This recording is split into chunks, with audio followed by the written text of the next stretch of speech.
అవి చూచుచుండును. సాత్వికమైన నాలుక జీవవృక్షం, దానిలో కుటిలత ఉండెన ఎడల ఆత్మకు భంగము కలుగు. మూఢుడు తన తండ్రి చేయు శిక్షను తిరస్కరించు. గద్దింపునకు లోబడువాడు బుద్ధిమంతుడడు. నీతిమంతుని ఇల్లు గొప్ప ధననిధి. భక్తిహీనునికి కలుగు వచ్చుబడి శ్రమకు కారణం. జ్ఞానుల పెదవులు తెలివిని వెదజల్లును. బుద్ధిహీనుల మనస్సు స్థిరమైనది కాదు.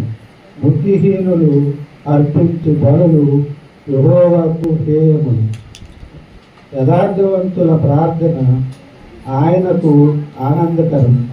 భక్తిహీనుల మార్గము యెహోవాకు హేయము. నీతిని అనుసరించు వారిని ఆయన ప్రేమించు.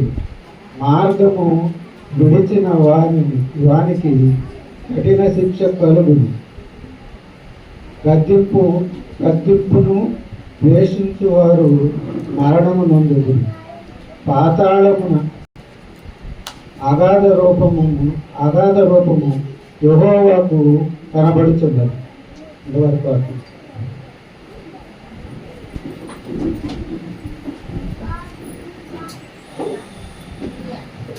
వాక్యం చదివి వినిపించిన ఆశీర్వాదం గారికి సంఘమందరి తరఫున వందనాలు తెలియజేస్తున్నానండి.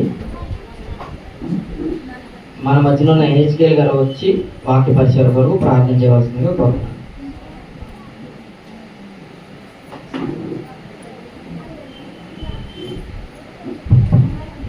మీ అందరికీ వందనాలండి. వందనాలు చెప్పుకోవాలి. దయచేసి పక్కన వాళ్ళు కూడా చెప్పుకోండి. ప్రమోద్ అందరూ వందనాలు చెప్పుకోవాలి. వెనక ఉన్నవాళ్ళు సరే ప్రార్థన చేసుకుందాం. ప్రభువా పరిశుద్ధుడా ప్రేమ గల దగ్గర మా తండ్రి ప్రభుత్వ నాయన ఇప్పటివరకు నాయన సన్నిధిలో నేను చక్కన పాట పాడుకోండి నాయన. అయ్యా నిన్ను మయంపరుచుకున్నాం నాయన. చక్కన స్వరాలు ఇచ్చి దేవుడిని మయంపరుచుకున్నాం నాయన. అందరికీ శ్రోతలు ఆయన మరి గత వారం నుంచి నాయన ఈ వారం వరకు మమ్మల్ని అందరూ కాచి కాపాడి ఈ చలనస్కంలో భద్రపరిచిన ఆయన సజీవుల లెక్కలో ఉంచి నిజమైన దేవుడిని ఆయన ఆరాధించుకునే గొప్ప భాగ్యాన్ని ఇచ్చిన దేవుడా ఈ శ్రోత్రము ఆయన. ఇంత భాగ్యం లేని బిడ్డలు ఎందరో ఉన్నారు నాయన. వారందరికీ ఇంకా తెలియదు కాబట్టి నాయన వారందరికీ తెలియజేసే బిడ్డలుగా మేము, మా సంఘం, మా బిడ్డలు మేమందరం కూడా ఆయన మరి దేవుని పని చేసే వారికి ఉంటాను సహాయం చేయమని, రోజుకి ఒక వ్యక్తికైనా నాయన నిజమైన దేవునికి నాయన నిజమైన దేవుని గురించి నాయన మేము చెప్పేవారికి ఉంటాను సహాయం చేయమని, మరి ముఖ్యంగా నాయన వాక్యం చెబుతున్న బిడ్డలు మీరు కొంచెం జ్ఞాపకం చేసుకొని అయ్యా మాకు కావాల్సిన ఆత్మీయ ఆహారం నాయన నీ వాక్యం ద్వారా మాకు దయచేయమని, అయ్యా నీ వాక్యం ద్వారా నాయన మాతో మాట్లాడిన నాయన వాళ్ళకి ఏవైతే లోపాలు ఉన్నాయో నీ వాక్యం ద్వారా సరి చేసుకున్నటువంటి గొప్ప వాక్యాన్ని మాకు దయచేయమని, ముఖ్యంగా నాయన ఇప్పుడు బాగు చేస్తున్నటువంటి దైవజనుడు ప్రత్యేక జ్ఞాపకం చేసుకున్నాను. ఇంకా నాయన మరి రావాల్సిన బిడ్డల్లో నాయన వారందరూ కూడా త్వరగా రావడానికి సహాయం చేయమని, అన్ని విషయాల్లో నాయన మీరే మాకు తోడుండమని యేసుక్రీస్తు నామములో ఈ మనల్ని కూడా అడిగి పెట్టుకుంటున్నాం మా పరమ తండ్రి. ఆమేన్. మీ అందరికీ వందనాలండి.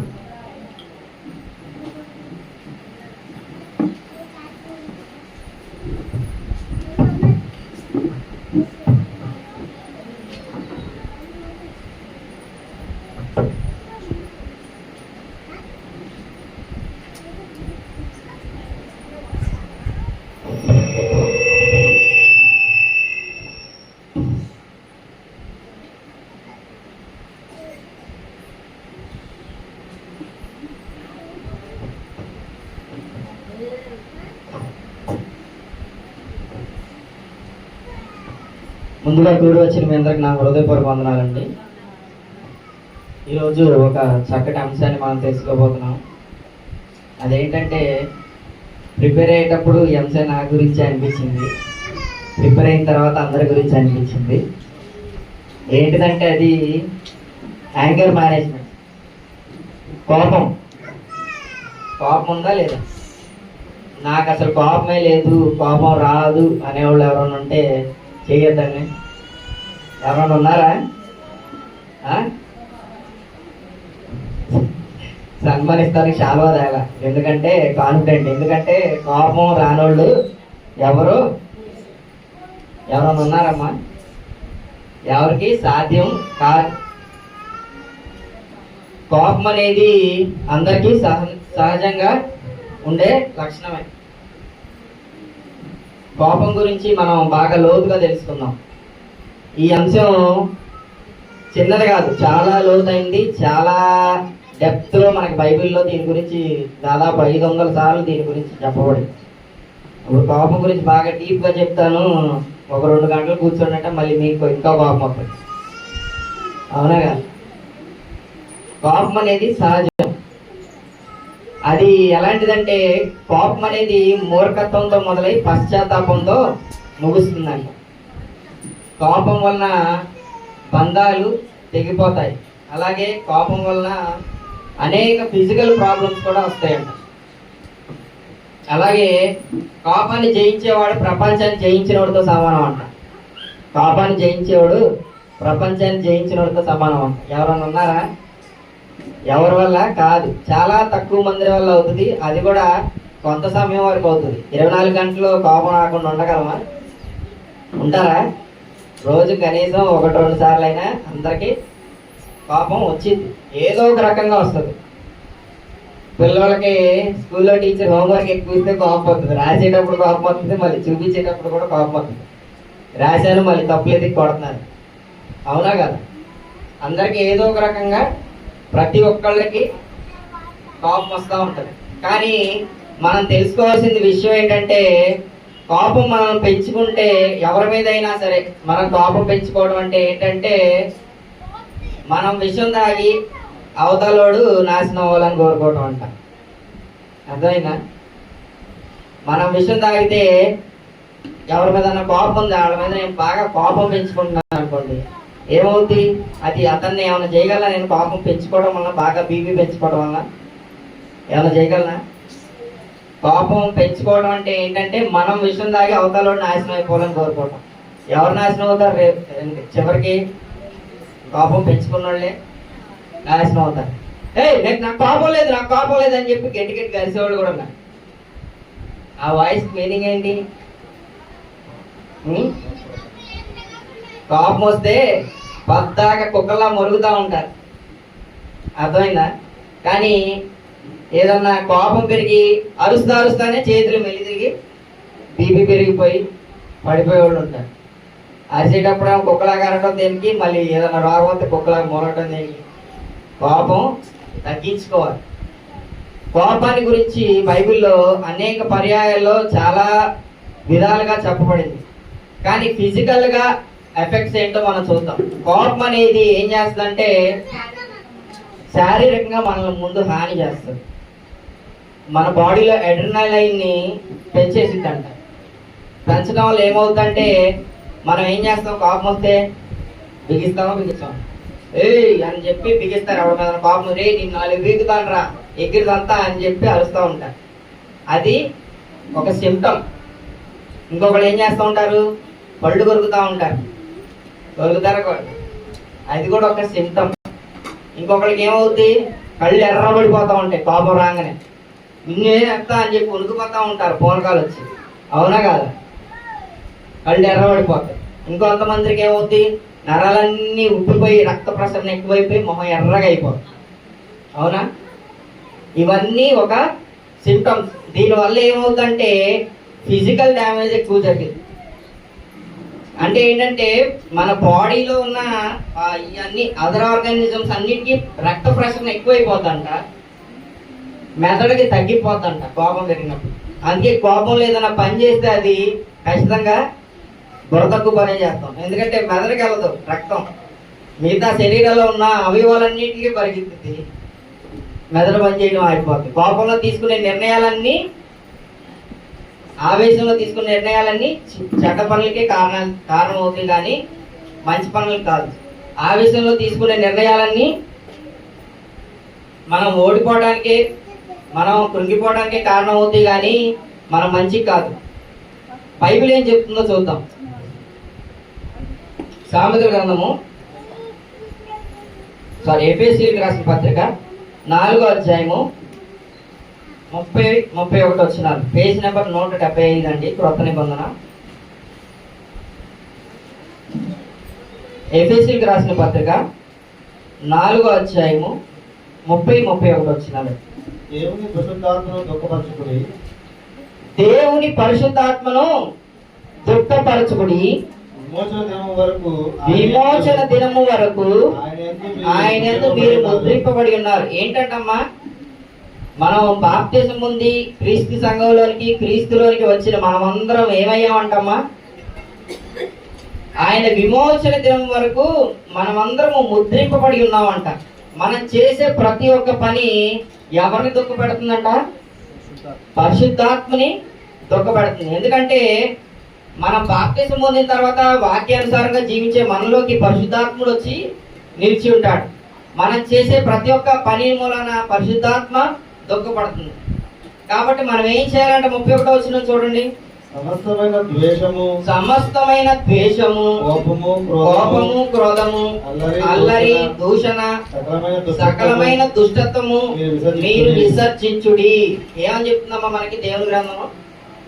కోపము, ద్వేషము, క్రోధము ఇవన్నిటిని మనల్ని విసర్జించమంటున్నాడు. వీటికి దూరంగా ఉండమంటున్నాడు. ఉంటున్నామా మనం? కోపానికి, క్రోధానికి దూరంగా ఉంటున్నావా? పొద్దున్న లెగిస్తే కోపం, దారిలో ట్రాఫిక్ జామ్ అయితే కోపం, రోడ్డు మీద ఎవడన్నా స్పీడ్గా వచ్చినా మనకి డాష్ ఇచ్చినా కోపం, అన్నిటికీ కోపపడుతూనే ఉంటాం. ఏదో ఒక విషయానికి ఏదో ఒక రకంగా కోపపడుతూనే ఉంటాం. అవునా కాదు? కరెంట్ తీసాడనుకో, సన్నాసుడు కొత్త కరెంట్ తెస్తాడని చెప్పి ఆయన తిడతా ఉంటాడు. అవునా కాదు? తిడతారా తిట్టరా? మంచోళ్ళ ఇసురుకుంటా ఉంటారా 2-3 గంటలు కూర్చొని? తిడతా ఉంటాం, ఎవరినైనా తిడతా ఉంటాం. అంతెందుకు, కోపంతో మనం ఏం చేస్తూ ఉంటాం? అవివేకుల్లా ప్రార్థన కూడా చేస్తూ ఉంటాం. అవునా కాదు? చేస్తారు, అందరు చేస్తారు. జనరల్గా కోపం వచ్చిన ప్రతిసారి, అయ్యా ఆడి సైతానుడయ్యా మా మీదకి వస్తున్నాడయ్యా, నువ్వే వాడు నాశనం చేసాయ్యా, ఆడి ఏదో ఒకటి అయిపోవాలయ్యా అని చెప్పి ప్రార్థన చేసేవాళ్ళు కూడా ఉన్నారు. అవివేకంగా ప్రార్థన చేస్తారు. అవసరం లేదు, దేవుడు అన్ని చూస్తున్నాడు. ప్రార్థన చేసేటప్పుడు కూడా ఆలోచించుకొని ప్రార్థన చేయాలి. దేవుడు మనల్ని ఏమేమి విసర్జించమన్నాడు? కోపము, క్రోధము విసర్జించి జీవించమన్నాడు. కానీ కోపం అనేది వచ్చేస్తూ ఉంటది. ఎందుకు వస్తుంది? కోపం అనేది మెయిన్ ప్రోడక్ట్ కాదంట. మెయిన్ ప్రోడక్ట్ కాదు, అది బై ప్రోడక్ట్ అంట. అంటే కోపం అనే దానికి మెయిన్ రీజను, మన కోపం ఊరికి వచ్చేది దానికి ఏదో కారణం ఉంటుంది. ఏమేం కారణాలు అయి ఉంటాయి? సాధారణంగా ఏమేం కారణాలు అయి ఉండొచ్చు? మనకి నచ్చని ఏదన్నా జరిగితే వస్తుంది. ఇంకా మనకి బాధ కలిగినా కోపం వస్తుంది. అవునా కాదు? బాధ కలిగితే వస్తుంది. ఎవరన్నా అవమానిస్తే కూడా కోపం వస్తుంది. మనల్ని ఎవరన్నా మనకి ఎవరి మీద అసూయ ఉన్నా సరే వాళ్ళ మీద మనకి కోపం వస్తుంది. మనకి భయం వేసినా సరే కోపం వస్తుంది. సపోజ్ ఇక్కడికి ఏదన్నా పాము వచ్చిందనుకో, అది ఎవరన్నా కాటేద్దామని చెప్పి భయం వేసి కోపం వచ్చి కర్ర తీసుకొచ్చి దాన్ని చచ్చేదాకా పోతాం. అవునా కాదు?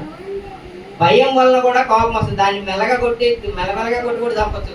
ఒక దెబ్బకే చచ్చేటట్టు చంపుతారు, కొడతారు, గట్టికి కొడతారు, తలకాయ మీద కొడతారు.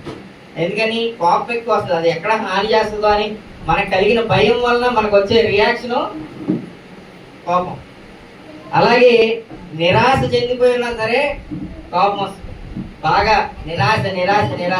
నేను ఎగ్జామ్స్ రాస్తున్నప్పుడు నాకు 6 మార్కులో జాబ్ పోయింది. అయితే మా డాడీ తిట్టాడు. మా డాడీ తిట్టినందుకు ఒక్క 6 మార్కులు నాకు ఉద్యోగం పోయింది, ఒక్క 6 మార్కులో నేను గవర్నమెంట్ జాబ్ కోల్పోయాను, 1 సంవత్సరం అంతా తిట్టించుకోవాలని బాగా కోపం వచ్చి 4 నెలకేసుకోండి. ఎవరికి నష్టం? కోపంతో అది ఆ నిరాశ మూలన నాకు ఉద్యోగం 6 మార్కుతో పోయిందన్న నిరాశ మూలన అది కోపంగా మారి ఇంకొక నిర్ణయం తీసుకున్నాం. అలాగే తిరస్కరణ. ఎవరన్నా మనల్ని తిరస్కరించినా సరే, ఎవరిని ఏదైనా ఫంక్షన్కి వెళ్ళామనుకో, ఆ ఫంక్షన్ చేసుకునే వాళ్ళు ఏదో బిజీలో ఉంటారు, చుట్టాలు అలా అసలు పట్టించుకోలేదు. నన్ను వెళ్ళినప్పుడు నాకు కనీసం హాయ్ బాయ్ కూడా చెప్పలేదు, వందనాలు కూడా చెప్పలేదు, నేనంటే దానికి లెక్కలేదు. మనల్ని ఎవరైనా కొంచెం తిరస్కరించినా సరే నాకు చూసి కనీసం నవ్వను కూడా నవ్వలేదు, ఫోటో కూడా దిగడానికి రమ్మలేదు అని చెప్పి దాని మీద 100 తరుగుతూ ఉంటాను. అవునా కాదు? ఎవరన్నా కొంచెం తిరస్కరించినా సరే మనం తీసుకోలేం. ఎక్కడ లేని కోపం మనకి పుట్టుకొచ్చేస్తూ ఉంటుంది.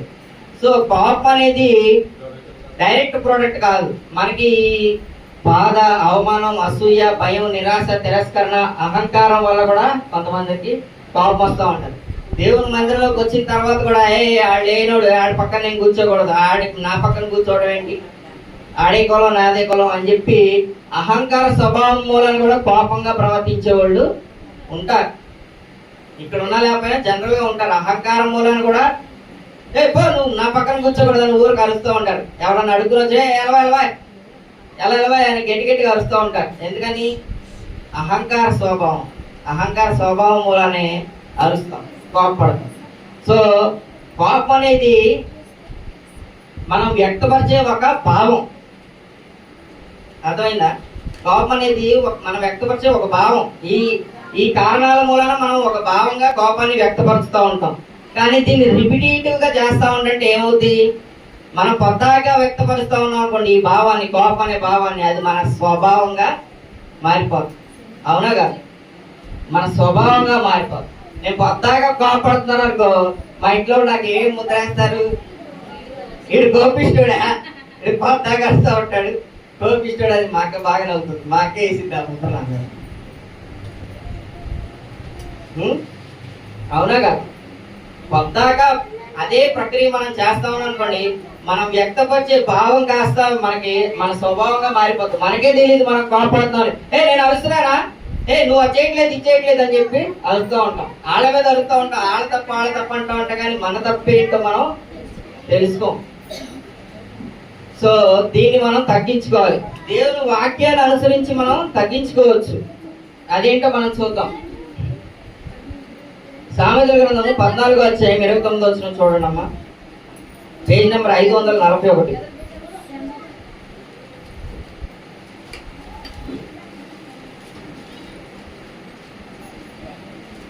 14వ అధ్యాయం 29వ వచనం.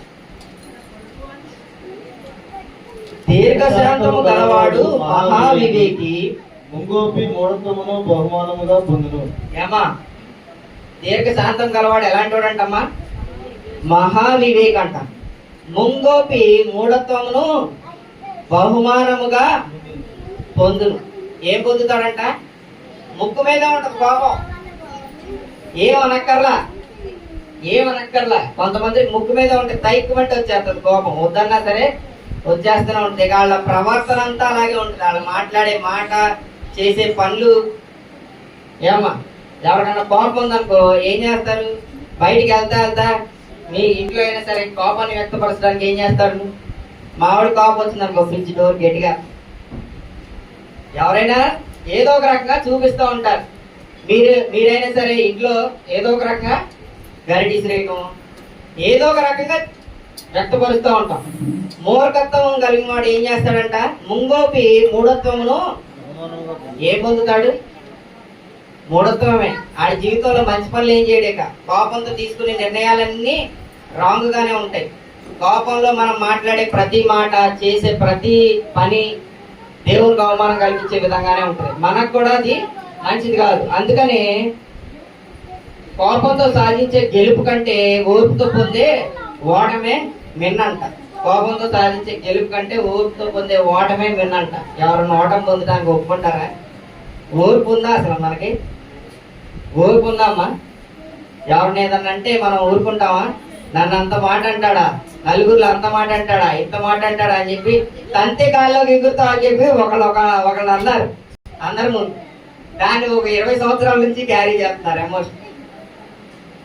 నన్ను నలుగురిలో అన్నాడు అని చెప్పి దాన్ని గుర్తుపెట్టుకొని ఇక ఏది వచ్చినా సరే దాన్ని నెగిటివ్ గానే, అంటే మన మైండ్ లో వన్స్ ఒకళ్ళ గురించి నెగిటివ్ గా ఫీడ్ అయింది అనుకో, ఇక అది మనం ఏ పని చేసినా సరే వాళ్ళని నెగిటివ్ గానే చేస్తాం, నెగిటివ్ గానే చూస్తాం, నెగిటివ్ గానే మనం రియాక్ట్ అవుతాం. మాట్లాడినా అంతే, ప్రవర్తించినా అంతే, పని చేసినా అంతే. వాళ్ళు పాడబడినా, ప్రార్థన చేసినా, వాళ్ళు వాక్యం చెప్పినా సరే మనకి ఎలా ఉంటది? ఇప్పుడు నా మీద కోపం ఉందనుకో మీకు, నేను ఏం చేసినా సరే దాంట్లో ఏదో ఒక అక్షరం, ఒక మూలను ఏదో ఒకటి ఎదుగుతా ఉంటారు. అదేంటి? నా మీద ఉన్న కోపాన్ని అలాగా వ్యక్తపరుస్తూ ఉంటారు. సౌలుకు కూడా దావీదు మీద కోపం వచ్చిందంట. బైబిల్లో మనం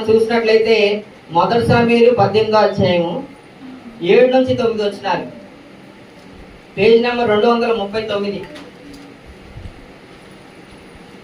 మొదటి సమయాలు 18వ అధ్యాయం 7 నుంచి 9 వచనాలు చూస్తున్నట్లయితే, దావీదు గొలియాతు మీద గెలిచి గొప్ప వీరుడుగా తిరిగి వచ్చిన తర్వాత అక్కడ ఏం జరుగుతుందో చూడండి. స్త్రీలు నాట్యం ఆడుతూ ప్రతిగానములు చేయుచు, ఆ స్త్రీలు గాన ప్రతిగానములు చేయించుచు వాయించుచు సౌలు వేల కొలది సౌలు వేల కొలదయు దావీదు 10,000 కొలదయు శత్రువులను హతము చేసిరండి. ఆ మాటలు సౌలుకు ఇంపుగా నుండనందున అతడు బహుగా కోపము ఏం తెచ్చుకున్నాడమ్మా? ఏమన్నారంట? నాట్యం చేసే వాళ్ళు ఉన్న చోట వండుకోకుండా గెలిచినోడు వచ్చినందుకు డాన్స్ లేస్తాయంట. సౌలు అయితే 1000 మందినే చెప్పాడు, మన దావీదు అయితే 10,000 మంది చెప్పాడు అని చెప్పి అన్నారంట. ఆ మాటకి ఏమైందంట? ఈగో హర్ట్ అయింది. ఈగో హర్ట్ అయ్యి ఏం చేశాడంట? బహు కోపము తెచ్చుకొని ఏం తెచ్చుకున్నాడు?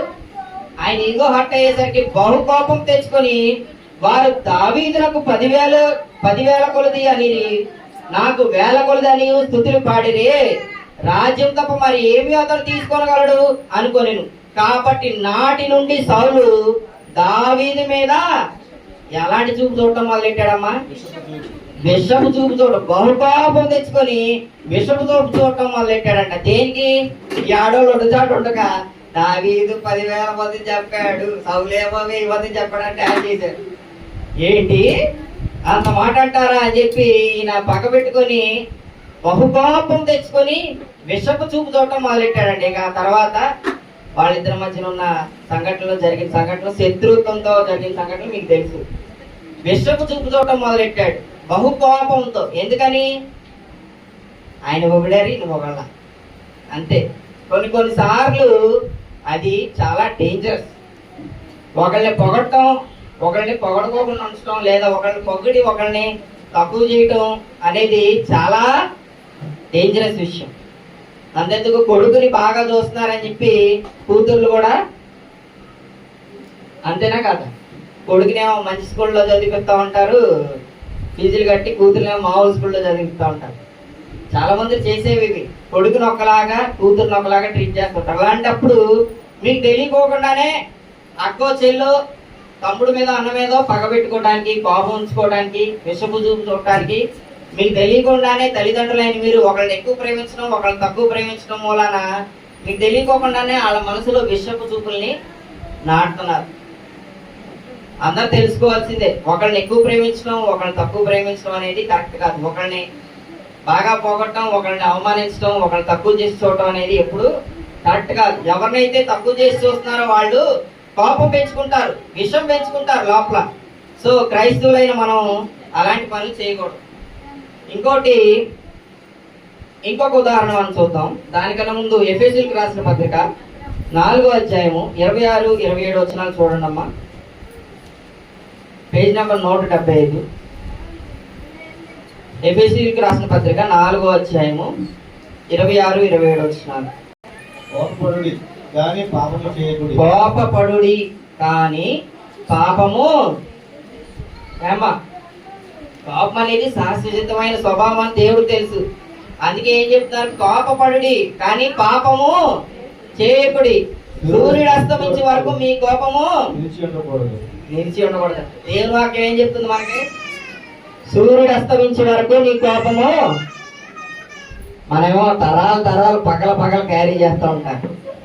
మా నాన్నని ఎవడో ఏదో అన్నాడని చెప్పి నేను ఇప్పుడు దాకా ఆడి మీద కోపం పెట్టుకుని ఉన్నా. ఏంటిది? సూర్యుడు అస్తమించే వరకు మన కోపం నిలిచి ఉండకూడదని దేవుని వాక్యం చెప్తుంది. మనం దాన్ని పెట్టుకొని క్యారీ చేసి ఆలోచిస్తే ఏమవుద్ది? నీ బీపీఏ పెరుగుద్ది, నీకే హార్ట్ స్ట్రోక్ వచ్చింది. అసలు రోడ్డు మీద జరిగే యాక్సిడెంట్ లో 65% ఆఫ్ యాక్సిడెంట్స్ అంటే అగ్రెసివ్ డ్రైవింగ్ మూలం జరుగుతాయి అంట. కోపంగా ఎలా పడితే అలా తొందరగా వెళ్ళిపోవాలనో, ఏ కోపం మీద ఏ ఆలోచనలో నడవటం మూలన 65% యాక్సిడెంట్ జరుగుతాయి అంట. కోపంతో బాగా బీపీ పెంచుకోవడం వల్ల, అగ్రెసివ్నెస్ మూలన, షార్ట్ టెంపర్ మూలన 50% ఆఫ్ ద హార్ట్ అటాక్స్ కారణం అంట. 50% ఏమో న్యాచురల్ గా వస్తే, కోపం పెరిగి బీపీ పెరగడం మూలన వచ్చిన హార్ట్ అటాక్లు 100లో 50 అవేనంట. నాకు టెంపర్ లేపాక నాకన్నా బీపీ లేచింది అనుకో అంటూ ఉంటారు. ఏం చేస్తావు? ఎగురుతో ఎగురుతో ఎగురుతో నీకే బీపీ ఎగిరి ఏదో ఒక రోజు మూల పడతావు. అది నీకు హానికరం తప్ప అవతలోడికి హానికరం కాదు. ముందే చెప్పారు కానీ కోపం ఒకళ్ళ మీద మనం పెంచుకుంటున్నాం అంటే మనం విషయం తాగి అవతలోడు నాశనం అవ్వాలని కోరుకుంటాం. ఆడికి నాశనం వాడు ఆడబానే ఉంటాడు. మనమే కోపం పెంచుకొని పెంచుకొని పెంచుకొని మనకి ఏదో ఒక రోగులు వచ్చి మనం వస్తాం. 2 రాజులు 5వ అధ్యాయము 10 నుండి 11 వచనాలు చూడండి.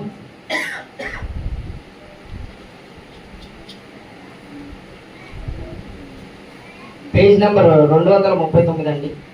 2 రాజులు 5వ అధ్యాయము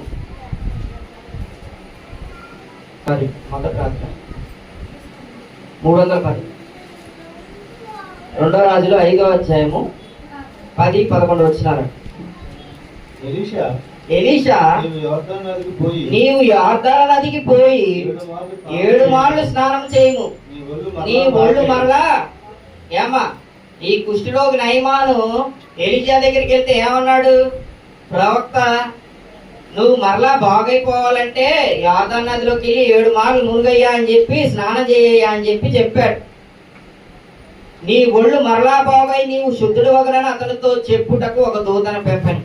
అందుకు నయమాను కోపము తెచ్చుకొని ఏం తెచ్చుకున్నాడమ్మా?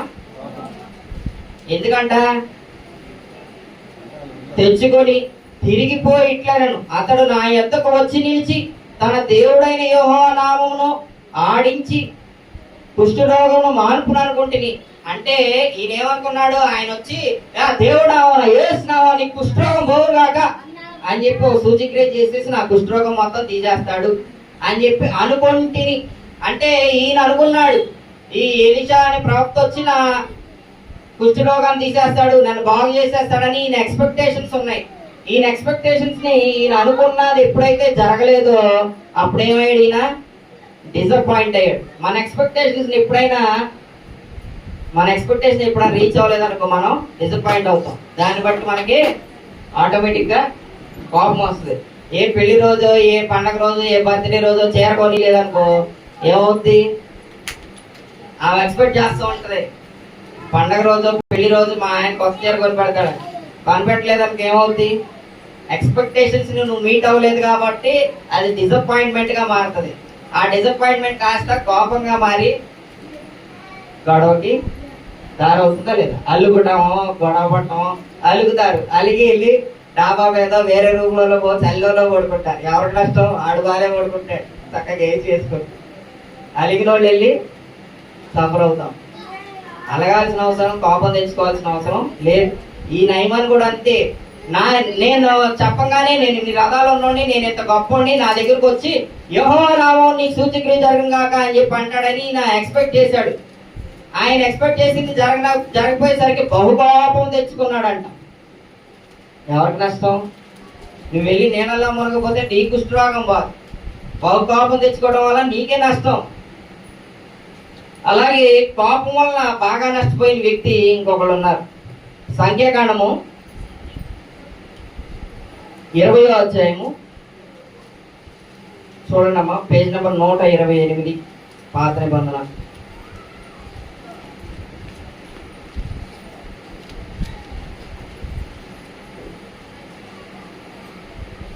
ఇరవై అధ్యాయం 1 నుంచి చదవండి. మొదటి నెల యందు ఇశ్రాయేలు సర్వ సమాజము అరణ్యంలోకి రాగా ప్రజలు కాదేశులో దిగిరి. అక్కడ మిరియాము చనిపోయి పాతి పట్టబడిన. మిరియాము మోషే యొక్క సిస్టర్. ఆమె ఏమైంది? ఆ సమాజం యొక్క ఆమె చనిపోయిందంట, అక్కడ పాతి పెట్టబడింది. ఈయనేమో ఆ దిగాల్లో ఉన్నాడు మోషే గారు. ఆ సమాజము నీళ్లు లేకపోయినందున వారు మోషే అహరోనులకు విరోధంగా నీళ్లు లేకపోయేసరికి వీళ్ళందరూ ఏమైపోయారు? ఇశ్రాయేలీలందరూ విరోధముగా పోగయ్యారంట. జనులు మోషేతో వాదించు, అయ్యో మా సహోదరులు యెహోవా ఎదుట చనిపోయినప్పుడు మేమును చనిపోయిన వాళ్ళు ఎంతో మేలు. వీళ్ళు కొత్తగా సరుగుతా ఉంటారు. ఇశ్రాయేల్ని బానిసత్వం నుంచి, ఆ చావు నుంచి, ఆ బానిసత్వం నుంచి, ఆ శ్రమల నుంచి, ఆ వెట్టి చాకిరి నుంచి, దేవా నువ్వు చూడట్లేదా మా చూడయ్యా, మా శ్రమలు చూడయ్యా అని చెప్పి అన్నిసార్లు వేడుకుంటే మోషేని పంపించాడు దేవుడు. మోషే అరణ్య మార్గంలో ఈ ఈ 6 లక్షల మంది జనాన్ని నడిపించుకుంటూ వచ్చేసరికి నీళ్లు లేకపోయేసరికి ఏమంటున్నారు, మా సహోదరులు చచ్చిపోయినట్టు మేము చచ్చిపోతున్నాయో, ఈ ఎడారిలో నీళ్లు లేకుండా మమ్మల్ని చేసామని చెప్పి గొనవటం మొదలెట్టారు. అయితే మేమును మా పశువులను ఇక్కడ చనిపోయినట్లు ఈ అరణ్యంలోకి యెహోవా సముద్రం మీరేలా తెచ్చితిరి, నిన్ను మమ్మల్ని మా పశువుల్ని మమ్మల్ని అందరిని ఇక్కడ చంపడానికి తీసుకొచ్చావు నువ్వు అని చెప్పి జనాలందరూ ఏకమైపోయారంట. ఎవరి మీద? నడిపించే నాయకుడి మీద. ఏమంటున్నారంట, ఇంకా ఈ కాని చోటికి మమ్మల్ని తెచ్చుటకు ఐగుప్తులో నుండి మమ్మల్ని ఏల రప్పించింది. ఈ స్థలములలో గింజలు లేవు, అంజూరాలు లేవు, ద్రాక్షలు లేవు, దానిమ్మలు లేవు, తాగడానికి నీళ్ళు లేవు. అందరూ భోగైపోయి మా గింజలు లేవు, ద్రాక్షలు లేవు, ఈ అంజూరాలు లేవు, ఇక లాస్ట్కి నీళ్లు కూడా లేవు, మమ్మల్ని మా జంతువుల్ని అందరినీ చంపడానికి ఈ అడవిలోకి తీసుకొచ్చా మమ్మల్ని అని చెప్పి అందరు రౌండప్ చేశారు మోషేని. మరి ఏమవుతుంది మోషేకి? ఆటోమేటిక్గా వస్తారా? ఇంత చేసి వీళ్ళకి ఎన్ని సూచిక్రియలు చేసి ఎర్ర సముద్రం పాయలుగా చేసి అక్కడ 10 తెగులు పుట్టించి ఇంకెన్నో సూచిక్రియలు, ఆకాశం నుంచి మన్నాను కురిపించి దేవదూతలు తినే ఆహారాన్ని తిరిపించి తీసుకొస్తే వీళ్ళు కొనిగేదేంటి? మాకు నీళ్ళు లేవు, దానిమ్మకాయలు లేవు, అంజూరాలు లేవు, మనలాగే చికెన్ తేకపోతే కొనుక్కుతావు కదా. అంతే, ఏదో ఒక డిసప్పాయింట్మెంట్. వీళ్ళకి డిసప్పాయింట్మెంట్ మూలన మోషేని రౌండప్ చేశారు. మోషేని ఎప్పుడైతే వీళ్ళందరూ ఏకేపించుకొని రౌండప్ చేశారు, అప్పుడు మోషేకి ఏమైంది? బీబీ లేచిపోయింది. అప్పుడు మోషే అహరోను సమాజం ఎదుటి నుండి ప్రత్యక్ష గుడారం యొక్క ద్వారంలోనికి వెళ్ళి సాగిలపడగా యెహోవా మహిమ దేవుడు కనపడ్డాడు. వాళ్ళు ఏమంటున్నాడు? అతడు యెహోవా మోషేకు ఇలాగున సెలవిచ్చెను, నీవు నీ కర్రను తీసుకొని నీవును నీ సహోదరుడైన అహరోనును ఈ సమాజమును పోగు చేసి వారి కన్నుల ఎదుట ఆ బండతో మాటలాడము, అది నీళ్ళిచ్చును. దేవుడు ఏమని ఆజ్ఞించాడమ్మా? ఈ సమాజం మందిని అందరినీ జనాలందరినీ పోగేసి వాళ్ళ ఎదుట నువ్వు బండతో మాట్లాడమన్నాడు. బండతో ఏం చేయమన్నాడు? మాట్లాడమన్నాడు. మాట్లాడితే చాలా అది నీకు నీళ్ళు ఇస్తుంది అని చెప్పి దేవుడు ఆజ్ఞాపించాడు. నీవు వారి కొరకు నీళ్లను బండలో నుండి రప్పించి సమాజములకు వారిని పశువులకును త్రాగుటికి ఏదైతే కొనుక్కుతున్నారో ఆ జనాలందరికీ వాళ్ళ పశువులన్నిటికీ తాగడానికి నీళ్లు ఇవ్వు అని చెప్పి దేవుడు ఆజ్ఞించాడు. యెహోవా అతనికి ఆజ్ఞాపించినట్లు మోషే ఆయన సన్నిధి నుండి ఆ కర్రను తీసుకొని వెళ్ళాడు. వీళ్ళు చేసిన పనులు, వీళ్ళు చేసిన క్రియలన్నింటినీ మైండ్ లో రన్ అవుతున్నాయి కదా. ఆ కోపంతో ఏం చేశాడంట? 10వ వచనం చూడండి. తరువాత మోషే అహరోనులు ఆ బండ ఎదుట సమాజమును పోగు చేసినప్పుడు అతడు వారితో ద్రోహులారా వినండి అని చెప్పి గట్టిగా అరుతున్నాడు. వీళ్ళు ఏం చేశారు? మరి ద్రోహం చేశారు కాబట్టి ద్రోహులారా వినండి. చదవండి. మేము ఈ బండలో నుండి మీ కొరకు నీళ్లు రప్పింపవలనా? నేను అప్పుడు అసలు రప్పించేది ఎవరు? దేవుడు. ఈయన కోట్ చేసుకుంటున్నాడు, మేము మీకోసం ఇప్పుడు నీళ్లు రప్పించాలా? ఏదో ఈయన చేస్తున్నట్టు ఆవేశంలో మాట్లాడి కావాలని కాదు. ఆవేశంలో బుర్ర పని చేయదు, నోరు పని చేస్తూ ఉంటది. ఎక్కువ ఏదో ఒకటి దూషిస్తూ ఉంటాం, ఎలా పడతానో మాట్లాడుతూ ఉంటాం కోపంలో. మోషే కూడా అంతే. దేవుడు ఏం చేయమని చెప్పాడు అది చేయకోకుండా ద్రోహులారా వినండి అని చెప్పేసి మేము మీకోసం నీళ్లు రప్పించాలా? అప్పుడు ఆ బండను కొట్టగా నీళ్లు, అప్పుడు మోషే తన చెయ్యి ఎత్తి 2 మార్లు తన కర్రతో ఆ బండను ఏం చేశాడమ్మా? ఒకసారి కొట్టాడా? ఒకసారి కొడితే అది పై మిస్టేక్ జరిగింది అనుకో, రెండోసారి కొడితే దానికి కారణం ఏంటి? కోపమే. కోపంతో 2 సార్లు కొట్టాడు బండను. దేవుడు ఏమైనా ఆజ్ఞాపించాడు? ఎవరితో మాట్లాడమన్నాడు? బండతో మాట్లాడమన్నాడు. ఈయన వెళ్ళి ఎవరితో మాట్లాడాడు? ఎదురుగా జనాలందరినీ పోగేసి ద్రోహులారా వినండి, మేము మీకోసం నీళ్ళు రప్పించు. దేవుడు వాళ్ళతో మాట్లాడమన్నాడా? బండతో మాట్లాడి వాళ్ళకి నీళ్ళు ఇప్పించు, వాళ్ళకే వాళ్ళ పశువులకి నీళ్ళు ఇప్పించన్నాడు. ఈయన వెళ్ళి వాళ్ళతో మాట్లాడి బండను కొట్టాడు. 2 తప్పులు చేశాడు. దేవుడు ఇచ్చిన ఆజ్ఞని ఫాలో అవ్వాల. దేవుడు బండతో మాట్లాడమంటే అక్కడికి వెళ్ళి జనాలు ద్రోహులందరినీ పోగేసి మాట్లాడాడు. వాళ్ళతో మాట్లాడి బండను కొట్టాడు. అప్పుడు ఏమైందంట? బండను కొట్టగానే తన కర్రతో ఆ బండను కొట్టగా నీళ్లు సమృద్ధిగా ప్రవహించాయి. ఇవన్నీ ఇప్పుడు వరకు మనం తెలుసుకున్నవన్నీ ఏంటి? Reasons for anger. కోపం రావడానికి కారణాలు ఏంటో మనం తెలుసుకున్నాం. ఏంటిది మోషే కోపం రావడానికి కారణం ఏంటి? వీళ్ళు ఇసుకిచ్చారు, బాగా ఇసుకిచ్చి ఆయనకి సనికి మాకు దానిమ్మకాయలు లేవు, కొత్తిమీర గింజలు లేవు, ఇవన్నీ తినడానికి అలా ఉన్నాయి ఇలా ఉన్నాయి, మా పశువులకు ఆహారం లేదు, నీళ్లు లేవు అని చెప్పి కొనిగి విసిగించి ఆయన కోపం తెప్పించారు. అలాగే నయమాన్ కోపం రావడానికి కారణం ఏంటి? సూచిక్రియ, నా రోగాన్ని వెంటనే పోగొట్టలేదు, యెహోవా నామాన్ని నాకు పోగొడతాడు అనుకుంటుని పోగొట్టలేదు కాబట్టి నేను బహు కోపం తెచ్చుకుంటున్నాను. అలాగే సౌలుకి ఎందుకు కోపం వచ్చింది? దావీదుని పొగిడినందుకు ఆ నాట్యం ఆడేవాళ్ళు వచ్చి సౌలు 1000 మంది చెప్పాడు, దావీదు 10,000 మంది చెప్పాడని డ్యాన్స్ చేశారంట. అందుకని కోపం వచ్చింది. దానికి విషం పెంచుకున్నాడంట. సో రీజన్స్ ఆఫ్ యాంగర్ మనం ఇప్పటివరకు తెలుసుకున్నాం. కారణాలు ఏవైనా ఉండొచ్చు. ఇప్పుడు మనం రిజల్ట్స్ ఆఫ్ యాంగర్ తెలుసుకున్నాం. ఏంటంటే సంఖ్యాకాండం 12వ అధ్యాయం చూడండి. సంఖ్యాకాండం 20వ అధ్యాయంలోనే 12వ వచనం చూడండి. అదే నెక్స్ట్ వచనం. అప్పుడు యెహోవా మోషే అహరోనులతో, మీరు ఇశ్రాయేల్ కన్నుల ఎదుట నా పరిశుద్ధతను సన్మానించినట్లు నన్ను నమ్ముకొని పోతిరి గనుక ఈ సమాజమును నేను వారికి ఇచ్చిన దేశంలోనికి నేను వారికి ఇచ్చే దేశంలోనికి మీరు తోడుకొని పోతారని చెప్పాడా, పోరని చెప్పాడా? పోరు, మీరు పోరు. ఆ సమాజంలో పాపం ఎన్ని సంవత్సరాలు నడిపించాడు ఆయన? 40 సంవత్సరాలు. ఎన్ని ఇబ్బందుల్లో, ఎన్ని తెగుళ్ళు, ఎంత కరువు, ఎన్ని ఇబ్బందులు, ఎన్ని అవమానాలు, దేనికోసం నడిపించాడు? వీళ్ళందరినీ ఆ పాలు తేలి ప్రవహించే దేశం, వాగ్దానం చేయబడిన దేశం దేవుడు ఇస్తానన్నాడు, అక్కడికి నేను తీసుకెళ్తానని చెప్పి 40 సంవత్సరాలు ఒక హోప్ తో ఎంతో కష్టపడి నడిపించాడు. అసలు మనం ముందు కొన్ని వచనాలు చూసినట్టే, ముందు అధ్యాయాలు చూసినట్లయితే మోషే ఉన్నోళ్ళందరిలో కల్లా బహు నెమ్మది కలిగిన వాడు, మృదువైన వాడంట, సాత్వికుడు అంట, అతి సాత్వికుడు. అలాంటి వాడికి కోపం తెప్పించారు. అలాంటి వాడు ఎవడో కోపం తెప్పించాడు, ఇశ్రాయేలీయులు కోపం తెప్పించారు. నష్టం ఎవరికి కలిగింది? ఎవరికి? మోషేకి కలిగింది. 40 సంవత్సరాలు కష్టపడి నడిపించాడు. అలాగే ఎవడెవడో కోపం తెప్పిస్తా ఉంటాడు. మనం తీసుకునే తప్పు నిర్ణయాల మూలన దాన్ని వీడు ఎవడో ఏదో కోపపడతాడు, ఆడి మీద ఏమైనా అటాక్ చేసాం అనుకో, నష్టం ఎవరికి? అవునా కాదు?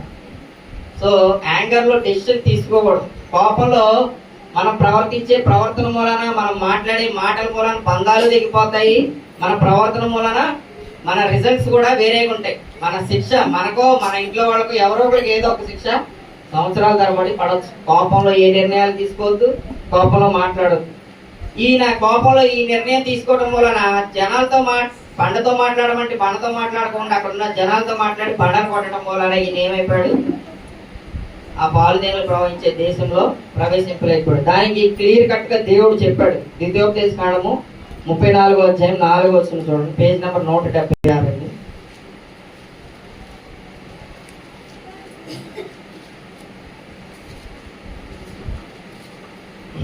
4వ వచనం 34:4. మరియు యెహోవా అతనితో ఇట్లనెను, నీ సంతానమును నీకిచ్చేదనని అబ్రహాము, ఇస్సాకు, యాకోబులకు నేను ప్రమాణం చేసిన దేశం ఇదే. కనులారా నిన్ను దాన్ని చూడనిచ్చితిని గాని నీవు నది దాటి అక్కడికి, అది దేవుడు ఆజ్ఞ, నది దాటి వెళ్ళకూడదు. కనులార దూరం నుంచి చూశాడు, అక్కడే చచ్చిపోయాడు. కానీ వెళ్ళలేకపోయాడు. దేని మూలన? కోపంలో తీసుకున్న నిర్ణయం మూలాన్ని. కానీ నయమానికి బహు కోపం వచ్చింది. ఎందుకని? సూచక్రియ జరగలేదని. కానీ ఆయన కోపాన్ని అణుచుకొని ఇంకొకటి ఇచ్చిన తన దాసుడిచ్చిన సలహా విన్నాడు. 2వ రాజులు 5వ అధ్యాయము 13-14 వచనాలు చూడండి. 310 పేజ్ నెంబర్. ఈయన కూడా కోపం వచ్చింది. మనం చూసినట్లయితే 11వ వచనం స్టార్టింగ్ లో అందుకు నయమాను కోపం తెచ్చుకున్నాను ఉంది. కానీ 13-14 వచనాలు చూసినట్లయితే, అయితే అతని దాసులలో ఒకడు వచ్చి, నాయన ఆ ప్రవక్త ఏదైనా ఒక గొప్ప కార్యం చేయమని నియమించిన నీవు చేయకుందువా అయితే స్నానం చేసి శుద్ధుడు కమ్మునన్న మాట దానికంటే మేలు కాదా? నువ్వు అన్ని గొర్రెలు బలివు, అది చెయ్యి ఇది చెయ్యి అని ఏదో గొప్ప కార్యం చేసి చేయాలి అని చెప్పి నీ కండిషన్ పెడితే నువ్వు చేయకోకుండా ఉంటావా? దాసుడు వచ్చి అడుగుతున్నాడు, నువ్వు వెళ్ళి నదిలో స్నానం చెయ్యి, ఒక 7 మార్లు మునుగు అని చెప్పాడు. ఇది చాలా సింపుల్ టాస్క్. నీకు ఇంకేదో గొప్ప అది చెయ్యి, అన్ని యాగాలు చేయి, అది చేయి ఇది చేయి అని చెప్పి చెప్పుంటే నువ్వు ఖచ్చితంగా చేసాడు. కానీ నీకు ఇంకా సింపుల్ టాస్క్ ఇచ్చాడు. అందుకని అది చేస్తే నీకు బెటరే అని చెప్పి, నీకు మేలే కదా అని చెప్పి సలహా ఇచ్చాడు. వెంటనే అతను ఏం చేశాడు? 14వ వచనంలో, అతడు పోయి దైవజనుడు చెప్పినట్లు యోర్దాను నదిలో 7 మార్లు మునగగా అతని దేహం పసిపిల్ల దేహం వలె అతడు శుద్ధుడాయి. ఏమైపోయాడమ్మా? వెంటనే ఏమయ్యాడు? ఇక్కడ ఎమోషనల్ గా కోపం తెచ్చుకున్నా సరే ఆ కోపాన్ని మరలా అంచుకొని తర్వాత లాజికల్ గా ఆలోచించడం మొదలెట్టాడు. ఎమోషనల్ గా డెసిషన్ తీసుకొని నేను మునగను, ఆయన ఏదో ఒకటి చేయాలి, నాకు సూచక్రియలు చేయలేదు అని చెప్పి ఇంకేదన్నా చేసినా సరే, ఈయనేమి చేయకోకుండా ఉన్నా సరే రోగం పోయేది కాదు. ఇంకేదన్నా హార్ష్ డెసిషన్ తీసుకున్నా సరే దేవుడు ఈయన వదిలేవాడు కాదు. కానీ ఎప్పుడైతే కొంచెం మార్పు తెచ్చుకొని ఎవడైతే దాసుడు చెప్పిన మాట విని అతను వెళ్ళి మునిగాడు, అప్పుడేమైందమ్మా? వెంటనే దేహం ఏమైపోయిందంటే కుష్ఠరోగితో ఉన్నవాడి దేహం పసిపిల్లల దేహం లాగా మారిపోయింది. సో కోపంలో నిర్ణయాలు తీసుకోకూడదు. కోపంలో నిర్ణయాలు తీసుకోవడం చాలా డేంజరస్ విషయం. అలాగే యోహాను సువార్త 2వ అధ్యాయం 14-15 వచనాలు చూడండి అమ్మా. Page number 81. యోహాను సువార్త 2వ అధ్యాయము 14-15 వచనాలు. దేవాలయంలో ఎడ్లను గొర్రెలను పావురములను అమ్మవారును రోకలు మార్చువారును కూర్చుని చూచి, దేవాలయంలో ఎడ్లను గొర్రెలను పావురం, ఈ దేవుని మందిరం దేవాలయంలో ఈ జనాలంతా ఏం చేశారంట? ఎడ్లను గొర్రెలను అన్నిటిని తాళ్లతో కట్టేసి అక్కడ గ్యాంబ్లింగ్ ఆడుతున్నారు. తాళ్లతో కొరడాలతో వేసి గొర్రెలను ఎడ్లన్నింటి దేవాలయం నుండి తోలివేసి రోకలు మార్చువారును కూర్చుండట చూచి యేసుప్రభువు ఏం చేశారమ్మా? తాళ్లతో కొరడాలు చేసి గొర్రెలను ఎడ్లనన్నిటిని దేవాలయం నుండి తోలివేసి రోకలు మార్చి వారిని రోకలు చల్లివేసి వారి బల్లలను పడద్రోసి పావురములను అమ్మువారితో వీటిని ఇక్కడ నుండి తీసుకొని పోండి, నా తండ్రి ఇల్లు వ్యాపారిగా చేయకూడని చెప్పాను. ఈ వచనాన్ని కొంతమంది మోడలేట్ చేసి ఏం చెప్తారంటే, దేవుడికి కూడా కోపం వచ్చింది, యేసుప్రభువు కూడా కోపడు. అక్కడెక్కడన్నా వచనంలో ఉందా? యేసుప్రభువు కోపంతో వీళ్ళందరినీ కొరడాలతో కొట్టారు, వాటిని అన్నింటినీ గెంటేశారని ఉందా?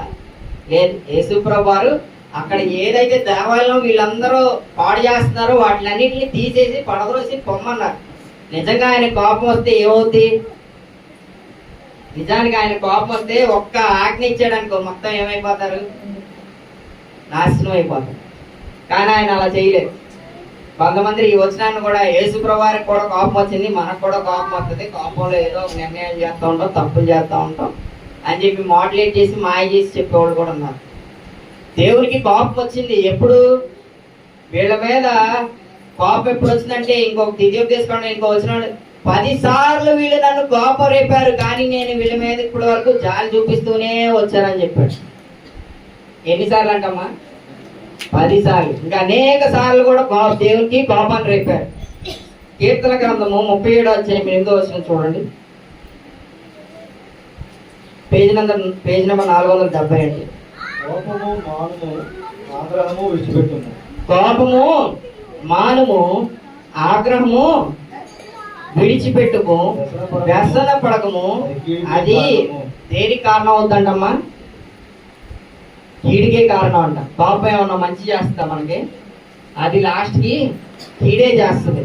కోపంలో మనం తల బాదుకుంటా ఉంటారు కొంతమంది, సాగు వచ్చిందిరా అని చెప్పి. అవునా కాదు? ఉన్నారా లేదా? చూసారా లేదా? చూసే ఉంటారులే. ఇంకా తలకాయ గోడ కేసి కూడా కొట్టుకుంటారు, చేతిలో ఏది ఉంటే దాంతో కొట్టుకుంటారు. ఎవరి క్లాసు? కోపంతో క్రోధంతో చేసే నిర్ణయాలన్నీ నీకు కీడికే కారణం. కోపంతో కొంతమంది ఆవేశంగా నువ్వు సత్యం మంచిది అంటే, నేను సత్యం మంచిదా, నేను ఏదో ఒకటి చేసుకుంటా అని చెప్పి ఏదో ఒకటి తాగు. ఎవరి క్లాసు? నువ్వు చస్తావు, నువ్వు నీ పిల్లలు అన్యాయం అయిపోతావు. ఆడు బాగానే ఉంటాడు, తిట్టినోడు, పనికిమాలినోడు. నేను ఏదో ఒకటి చేసుకుంటా అని కోసుకుంటావు, బతుకుతావు ఎట్టో గట్ట, డాక్టర్లు బతికిస్తారు. ఆ మచ్చ లైఫ్ లాంగ్ ఉంటుంది. అదొక మచ్చే కదా, ఆ మచ్చ లైఫ్ లాంగ్ ఉంటుంది. నీ మీద పడ్డ నింద కూడా లైఫ్ లాంగ్ ఉంటుంది. ఎవరి క్లాసు?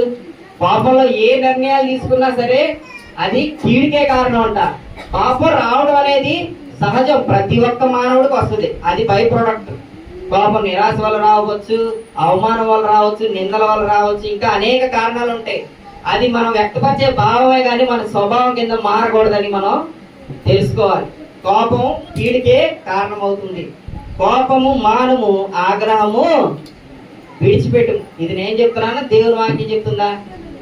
మీరేం చేస్తారు? ఇక్కడ నుంచి మెడిటేషన్ చేస్తారు రేపటి నుంచి? అవసరం లేదు, దేవుని వాక్యాన్ని చదువుకుంటే చాలు, మనలో శాంతి పెరుగుతుంది, మనం రిలాక్స్డ్గా ఉంటాం. నేను ఈ అంశం ప్రిపేర్ అయ్యే దగ్గర నుంచి నాలో ఉన్న ఎర్రర్స్ కూడా నాకు తెలుస్తా వచ్చింది. ఓకే, నేను ఇలాంటి టైమ్స్లో అలాగే రియాక్ట్ అయ్యాను, అది మంచిది కాదు. నేను ఇలాంటి టైంలో ఆ డెసిషన్ తీసుకున్నాను కోపంలో, అది మంచిది కాదు. కోపంలో తీసుకున్న నిర్ణయాలు మనకి లాసే చేస్తాయి, మనకి హానే చేస్తాయి, మనకి కీడే చేస్తాయి, కానీ మనకి మేలు ఎప్పుడు చేయదని తెలుసుకున్నానే. నేను ఫస్ట్ నాకు బాగా ఉపయోగపడింది, మీకు ఎంత ఉపయోగపడుతుందో తెలియదు కానీ అంశం 10 నుంచి 12 గంటలు ప్రిపేర్ అయ్యింది ఈ అంశం. అది ప్రిపేర్ అయినంతసేపు నన్ను నేను డెవలప్ చేసుకున్నా మెంటల్గా, అది నాకు మంచిదైంది. కోపాన్ని ఏం చేసుకోవాలంట? మనం కోపాన్ని మానుకోవాలంట, ఆగ్రహాన్ని విడిచిపెట్టాలంట, అది కీడికే కారణం అంట. అలాగే సామెతలు 15వ అధ్యాయం 18వ వచనం కూడా చూడండి.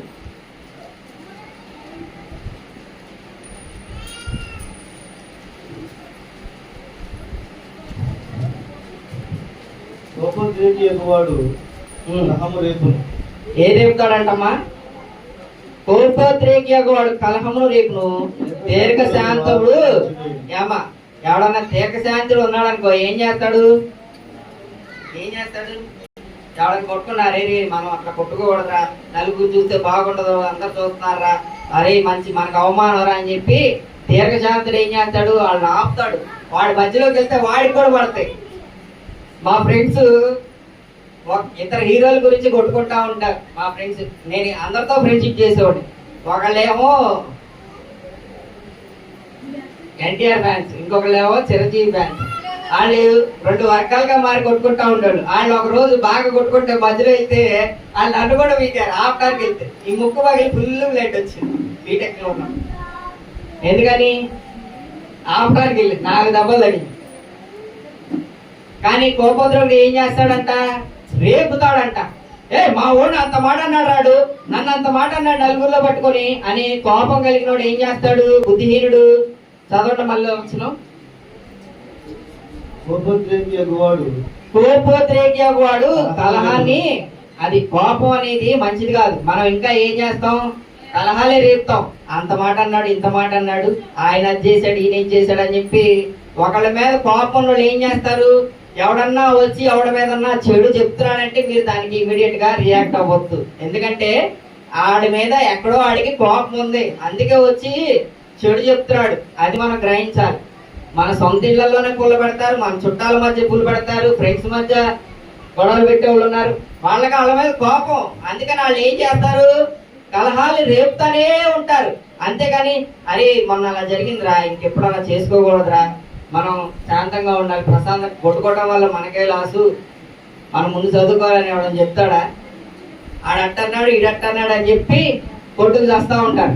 కోపంతో ఉన్నోళ్ళు కలహాన్ని రేపుతారు. మనం అది తెలుసుకొని శాంతమూర్తిగా ఉండి ఏం చేయాలంట? దీర్ఘశాంతుడు వివాదమును అణిచివేయదు. అలాగా వివాదాల్ని అణిచే విధంగానే ఉండాలి, కానీ మనం కలహాలు రేపే విధంగా ఉండకూడదు. క్రైస్తవుడు. మత్తయి సువార్త 5వ అధ్యాయము 21 నుంచి 24 వచనాలు చూడండి. పేజ్ నెంబర్ 6 అండి. ఇప్పుడు వస్తున్న నిబంధన మత్తయి సువార్త 5వ అధ్యాయము 21వ వచనం చూడండి. నరహత్య చేయవద్దు, నరహత్య చేయవాడు విమర్శలకు లోనగును, పూర్వీకులతో చెప్పడం మాట మీరు విన్నారు కదా. నేను మీతో చెప్పున్నది ఏమనగా తన సహోదరుని మీద కోపడు ప్రతి వాడును అదండి, తన సహోదరుని మీద కోపడేవాడు ఏమవుతాడంట? ఖచ్చితంగా తీర్పుకు లోనవుతాడు. అలాగే తన సహోదరుని చూచి వ్యర్థుడా అని చెప్పువాడు మహాసభకు లోనవుతాడంట. ఎవడైతే తన సహోదరుని పట్టించుకోకుండా వ్యర్థుడా వ్యర్థుడా అని అవమానిస్తూ దూషిస్తూ ఉంటాడో వాడు మహాసభకు లోనవుతాడు, తీర్పుకు లోనవుతాడు అని దేవుని వాక్యం మనకు ప్రకటిస్తుంది. అలాగే ద్రోహి అని చెప్పువాడు నరకాగ్నికి లోనవును. కావున నీవు బలిపీఠమునంత అర్పణం అర్పించుండగా నీ మీద నీ సహోదరునికి విరోధం ఏమన్నా కలదని, అంటే నీ సహోదరుడితో నీ మీద కోపం కానీ ఏమైనా ఉన్నట్లయితే నీకు జ్ఞాపకం వచ్చిన యెడల అక్కడ బలిపీఠం ఎదుటినే నీ అర్పణను విడిచిపెట్టి మొదట వెళ్ళి నీ సహోదరునితో సమాధాన పడు. ఒకవేళ నువ్వు బలి అర్పించేటప్పుడు, దేవుని మందిరంకి వచ్చినప్పుడు, ప్రార్థన చేసుకునేటప్పుడు, వాక్యం వినేటప్పుడు ఎప్పుడైనా సరే నీకు అనిపించవచ్చు, నేను పలానా రోజు నా అన్ననో నా తమ్ముడో దూషించాను అని నీకు అనిపించింది అనుకో, నువ్వు వెంటనే వెళ్ళి అతనికి ఏం చేయాలి? సారీ చెప్పండి.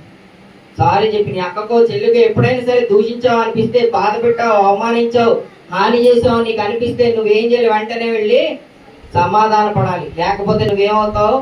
తీర్పుకు లోనవుతావు. ప్రతి ఒక్కటి చూసేది ఎవరు? దేవుడు అన్ని చూస్తున్నాడు. ఆయన నువ్వు చేసే ప్రతి ఒక్క పనిని నోట్ చేసుకుంటున్నాడు. కాబట్టి నువ్వు సమాధాన పడి దేవుని మహిమపరచాలి. అలాగే సామెతల గ్రంథం 15వ అధ్యాయం 11వ వచనం చూడండి, 1వ వచనం చూడండి, పేజ్ నెంబర్ 541 అంటే, మృదువైన మాట కోప క్రోధమును చల్లార్చును, నొప్పించు మాట ఏమా మృదువైన మాట కోపమును చల్లార్చును. ఏం చేస్తాడమ్మా? మృదువైన మాట కోపమును. కొంతమంది ఏం చేస్తూ ఉంటారు?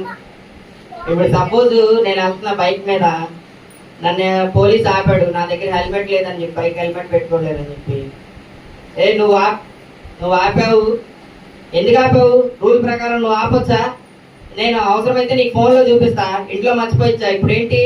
ఎస్ఐ లేకుండా నువ్వు కానిస్టేబుల్ పట్టుకునే రైట్ నీకు లేదు అని చెప్పి నేను గొడవ పడ్డాను అనుకో, ఏమవుతుంది? ఆగరు, నువ్వు బండి తాళం తీసి బండి పక్క పెట్టి ముందు పోలీస్ స్టేషన్కి వచ్చి చూసుకుందాం అంటాడా? లేదు. నీకు ఆపే రైట్ లేదు, నువ్వు ఎందుకు పట్టుకున్నావు అని మృదుగా మాట్లాడకుండా కోపంగా మాట్లాడాను అనుకో, నేను అర్జెంట్ పని మీద వెళ్తాను, నాకు ఇంపార్టెంట్ పని ఉంది, నాకు ఆఫీసులో ఆ పని ఉంది, ఈ పని ఉంది అని అరిచాను అనుకో, ఏమవుద్ది? ఇంకొంచెం రేజ్ అవుతాడు.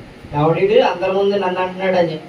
అలా కాకుండా, సార్ సారీ సార్, నేను కొంచెం అర్జెంట్ పని మీద వెళ్తున్నాను సార్, కొంచెం ఇబ్బంది ఉంది సార్, అవసరం అయిపోయింది, ఇంట్లో అర్జెంట్గా మర్చిపోయాను సార్, కావాలంటే మీకు డ్రైవింగ్ లైసెన్స్ ఫోన్లో చూపిస్తాను సార్, ఒకసారి ఇంకెప్పుడైనా హెల్మెట్ పెట్టుకొని వస్తాను సార్, పెట్టుకోకుండా రానని చెప్పి మృదువుగా మాట్లాడి రిక్వెస్టింగ్గా అడిగాను అనుకో, ఏం చేస్తాడు? సర్లే ఏదో పని ఉన్నట్టు మర్చిపోయినట్టు, అన్నీ ఉన్నాయిగా, ఉంటే వెళ్ళిపోతాడు. అలాగే నువ్వు నన్ను ఆపుతావా? నీకు అంతము నీకు ధైర్యం అన్నా అనుకో, ఏం చేస్తాడు? కాపు వచ్చి నన్ను నా పట్టకు తీసుకెళ్ళి. మృదువైన మాట ఏం చేస్తుందంటమ్మా? నొప్పించే మాట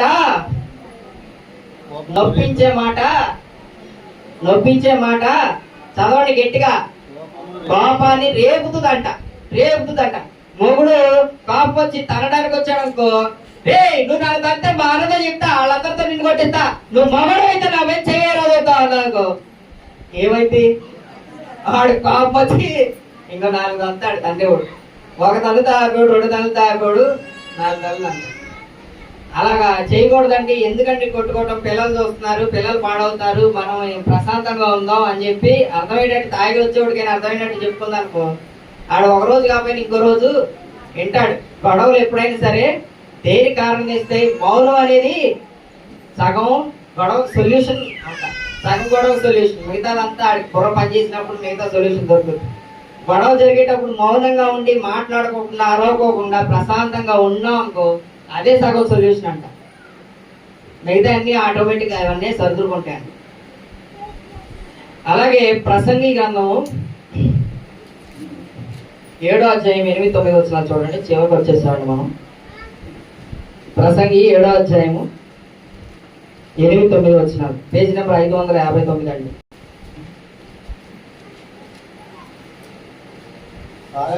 కార్యారంభము కంటే కార్యాంతము లేదు, అహంకారం గలవాని కంటే శాంతము గలవాడు ఏమవుతాడంటమ్మా? చదవండి ఇంకా. ఆత్రపడి కోపడవద్దు. ఏం చేయకూడదంటమ్మా? ఆత్రపడి కోపడవద్దు. ఆత్రం ఏదో నా కోపం చూపించాలి, నేను డామినేట్ చేయాలి, నేనే నిరూపించుకోవాలి, నలుగురిలో నా వాయిస్ హైలైట్ అవ్వాలి, అందరు నా కంట్రోల్లో ఉన్నారని అనుకోవాలి. ఆత్రపడతారనమాట కొంతమంది కోపడటానికి. ఆత్రపడి కోపడవద్దు అని చెప్పి దేవుని వాక్యం మనకి ప్రకటిస్తుంది.